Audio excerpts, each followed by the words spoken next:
မှန်ကြဟာဒီနေရာကိုဥတီပြီးတော့ပျောက်သွားခဲ့တာလို့ယူဆရမလို့ပါပဲ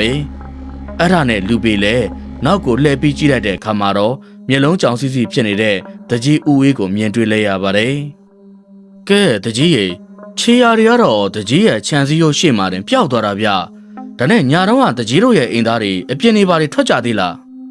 လူဘေးရဲ့မေးစကားကြောင့်တကြီးရဲ့မျက်နှာကဖြူဆုပ်ဆုပ်ဖြစ်သွားခဲ့ပြီးတော့စကားတွေလည်းအထစ်ထက်ငေါငေါဖြစ်ကုန်ပါတယ်အာဘယ်ကတာကွာဘသူမှအပြင်းမထွက်ကြပါဘူးကွာငါတို့ကမိုးချုပ်ပြီဆိုတာနဲ့အိမ်တကားရောခြံတကားကိုပါသေချာတော့ခတ်ထားတာပြီးတော့မှောင်လို့ရှိရင်ရွာထဲကိုသွားဖို့နေတတာအိမ်ဝိုင်းထဲတောင်ဆင်းကြတာမဟုတ်ဘူးဟာဟုတ်ပါပြီဗျာကျုပ်ကလည်းအမြင်ရမလို့မေးကြည့်တာပါအခုတကြီးလည်းတွေ့တဲ့အတိုင်းပဲလေတမန်းကြားရဲ့ခြေရာတွေကတကြီးတို့ရဲ့အိမ်ဘက်ကိုဥတီနေတာလေ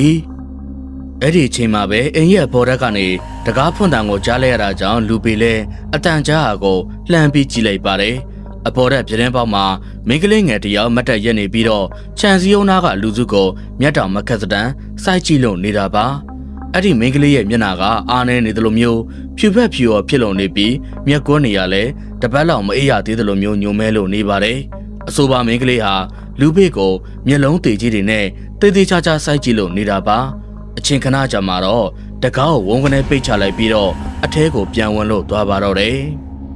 ဒီအိမ်မှာကလည်းငါရဲ့ငါမိမရဲ့ငါသမီးရဲ့ပဲနေကြတာကွာခုနကတော့ငါပြတင်းပေါက်မှာတွေ့လိုက်တာအဲ့ဒါငါသမီးလှကြီးပဲမောင်းလူပေးရေတို့အိမ်ကမိမသားတွေကြီးပဲနေတာကွာဘသူမှညာရင်းညာတာအပြင်မသွားရဲကြပါဘူးပြီးတော့လှကြီးဆိုတာကလည်းတိတ်ကြောက်တတ်တဲ့ကလေးမကွာညဘက်အပြင်ထွက်ရဲဖို့နေနေတာကွာလူစိမ်းမြင်တောင်လန့်နေတဲ့ကလေးမပါကွာတကြီးရဲ့ပြောစကားတွေကိုလူဘေကဘာမှပြန်မပြောဘဲနဲ့အိမ်ကြီးရှိရာကိုသာငေးမောပြီးတော့ကြည်နေခဲ့ပါတယ်ဒီအခါမှာတစ်ချိန်လုံးနှုတ်ဆက်နေခဲ့တဲ့ကာလာသားကောင်းကိုညိုကြီးဟာပြေလေကြောင်းအခုလိုဝင်ရောက်စကားဆိုပါတယ်ကဲတကြီးရေအခုကခြေရတွေလည်းပျောက်သွားပြီလူမှန်းလည်းမသိတရေမှန်းလည်းမသိကြားမှန်းလည်းမသိဒီတိုင်းဆက်သွားနေလို့ကတော့စိတ်မပြေဘူးဗျကျုပ်တို့တွေရွာဦးကျောင်းကဦးစင်းမာလီကိုရှောက်ထားကြည့်ရင်ကောင်းမယ်ထင်တယ်နော်ရွာကာလာသားကောင်းညိုကြီးရဲ့စကားကိုကြံတဲ့ရွာသူရွာသားတွေကလည်းဝိုင်းဝန်းထောက်ခံကြတဲ့အတွက်တကြီးနဲ့လူပေတို့တွေလည်းဘာမှစမပြောနိုင်အောင်ဖြစ်သွားကြပါတယ်ကျုပ်တို့ရွာကိုဒုက္ခပေးနေတဲ့ကောင်ကမကောင်းဆိုးဝါးဆိုရင်လည်းဦးစင်းကရွာသူရွာသားတွေဘေးကင်းဖို့ရာအတွက်တခုခုတော့စီစဉ်ပေးနိုင်မှာပါကဲပြောနေရကြပါတယ်အခုပဲသွားကြမယ်လေပြောဖို့စုံနဲ့ပဲညိုကြီးကဦးဆောင်ပြီးတော့ကြံတဲ့ရွာသူရွာသားတွေနဲ့တူရွာထိပ်ကဦးစင်းမာလီရဲ့ကျောင်းကိုထွက်သွားခဲ့ကြပါတယ်တကြီးလည်းမသက်သာတဲ့ဆုံးရွာသားတွေရဲ့နောက်ကိုလိုက်ပါသွားခဲ့ပြီးလူပေကိုပါတပါးတဲ့လိုက်ခဲ့ဖို့ခေါ်ပါတယ်လူပေကကောင်းငိမ့်ပြလိုက်ရင်ခဏနေနောက်ကနေလိုက်လာခဲ့မယ်လို့ပြောလိုက်တော့တယ်ဗျတကယ်တော့လူပေဟာတကြီးတို့ရဲ့အိမ်ကိုရောတကြီးသမီးလှရီကိုပါစိတ်ထဲမှာအနေငယ်တန်တရားဝင်နေတာဖြစ်ပါတယ်နောက်ပြီးတော့တကြီးတို့နေတဲ့အိမ်ကရွာစွန်တောဆန်နားမှာရှိတာဆိုတော့ပတ်ဝန်းကျင်တစ်ခုလုံးကတကြီးဝကြီးတွေပေါ်များပြီးတောကောင်တွေခိုအောင်ဖို့ရာအတွက်အကောင်းဆုံးနေရာတစ်ခုလည်းဖြစ်နေပြန်ပါတယ်တကြီးကတော့ဘာမှတီးထားပုံမရပါပဲတကြီးသမီးလှရီကတော့ဒီရွာမှာဖြစ်နေတဲ့အရာတွေတီးထားလိမ့်မယ်လို့လူဘေးရဲ့စိတ်ထဲမှာယုံကြည်လို့နေတာပ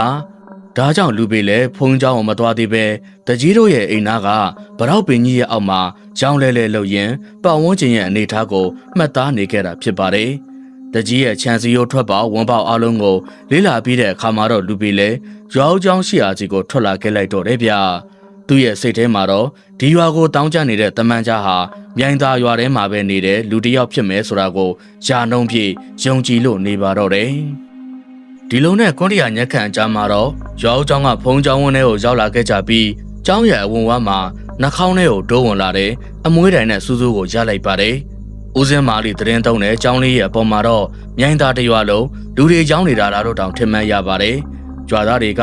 ကျောင်းဆောင်လေးရဲ့အပေါ်မှာခြေချင်းလိမ့်နေကြပြီးလူကကြက်နေတာဆိုတော့လူတွေလည်းအပေါ်ကိုမတက်တော့ဘူးလို့ဆုံးဖြတ်ခဲ့တယ်ဗျအဲ့ဒါနဲ့သူလည်းကျောင်းရဲ့ထောင်းကအရေးကောင်းတဲ့တောင်တလဲပင်ကြီးရဲ့အောက်ကိုထွက်လာခဲ့ပါတော့တယ်အပင်ရဲ့အောက်မှာတော့သူ့လိုပဲလူကြက်လို့အပေါ်ကိုတက်မရတဲ့ဘဝတူကိုထွန်းကိုမြင်တွေ့လိုက်ရပါတယ်ကိုထွန်းကတော့လက်အုပ်လေးချီရင်ကျောင်းပေါ်ကရွာသားတွေကိုရေမန်းနဲ့ဖြတ်နေတဲ့ဦးစင်းမာလီကိုလက်အုပ်လေးချီရင်နဲ့ငေးမောလို့ကြည်နေတော့တာပေါ့မြိုင်သာရွာကလူတွေကဒီဟာဦးစင်းကိုတော်တော်လေးယုံကြည်ကိုးကွယ်ကြတာပဲဗျနော်နောင်ကြီး ယုံကြည်ယုံတင်ဘဲကမလဲဗျာတပတ်တစ်ခါလောက်မှဦးစင်းမာလေးရဲ့အကြောင်းကိုလာပြီးတရားမှနာရရင်နေမထိထိုင်မသာကိုဖြစ်နေကြတာဗျို့ပြီးတော့ကျုပ်တို့ဦးစင်းကတော်တော်လေးလဲစွမ်းတကိုးဗျအင်းအိုင်လက်ဖွဲ့ကာထာမန်တန်နေရလဲတစ်ဖက်ကန်းခတ်ကိုတက်ပြောက်တာကိုလူကြီးယောဂဝေဒနာခံစားနေရလို့သူ့စီရောက်ရင်ဟောပြောက်စီဆိုတာနဲ့ကိုရှူးပြစ်တယ်လို့ကိုပြောက်တာဗျဘလို့ရဲ့နောင်ကြီးအဲ့လောက်တောင်ဖုန်းကြီးကစွမ်းနာလားဗျကျုပ်ကဒီရွာသားမဟုတ်တော့ဦးစင်းမာလီဒီလောက်စွမ်းမှန်းကိုမသိတာဗျာဒါရင်ဘယ်ကမလဲမောင်ရင်ရဲ့ကျုပ်တို့အဘိုးတွေပြောပြတာကတော့ဦးစင်းမာလီကအသက်ရာကျော်ပြီးတဲ့သူ့ရဲ့မြေးတွေမြစ်တွေကအသက်တွေတဖြည်းဖြည်းအိုမင်းပြီးတည်တဲ့သူတွေကသေပြီးဆိုပေမဲ့ဦးစင်းကတော့တမာရီကောင်းတဲ့သူဆိုတော့အခုချိန်ထိနှုတ်ပြိုနေတာခမည်းလည်းအမြင်ပဲမဟုတ်လားဒီခါမှာတော့လူပေလဲကိုထွန်းပြောတဲ့စကားတွေကိုဘာမှမတုံ့ပြန်ပဲခေါင်းတကျဉ်းချင်းနဲ့သာနားထောင်နေပါတော့တယ်ဒီလိုနဲ့အဲ့ဒီနေ့ညမှာတော့မုတ်ဆိုးကျော်လူပေဟာသူ့ရဲ့ရင်ထဲကတန်တရားစိတ်ကိုရှင်းရှင်းလင်း